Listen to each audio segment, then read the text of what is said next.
ఈవేళ మా ఇంట్లోనూ చారు పెడుతున్నాను. చారు స్పెషలా అనుకుంటారు.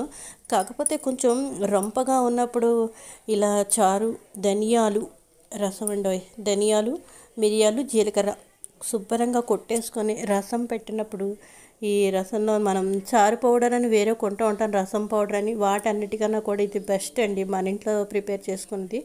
నేను అయితే ఈ విధంగా కొంచెం కచ్చాబిచ్చాగా రూట్లో దంచేసుకొని బాగా మరగనివ్వాలన్నమాట. ఎందుకంటే ఈ ధనియాల్లో ఉన్న, జీలకర్రలో ఉన్న, మిరియాల్లో ఉన్న రసం అంతా కూడా చారు మొత్తం అంతా ఫ్లేవర్ అంటేస్తుంది అనమాట. కొంచెం చింతపండు ప్లస్ ఉప్పు, బెల్లం వేయాలండి. చాలా చాలా బాగుంటుంది. ఈ విధంగా కొంచెం పోపు అయితే యాడ్ చేస్తాను. ఆవాలు, మిరపకాయలు, మెంతులు వేసేసి, జీలకర్ర వేసేసి, ఇంగు వేసి చారు అయితే పెట్టుకున్నానండి. ఈవేళ ఎప్పుడైనా సరే ఒంట్లో బాగున్నప్పుడు, జ్వరంగా ఉన్నప్పుడు, రంపగా ఉన్నప్పుడు ఇలా రసం వేసుకు తింటే బాగుంటుంది అనిపిస్తూ ఉంటుంది.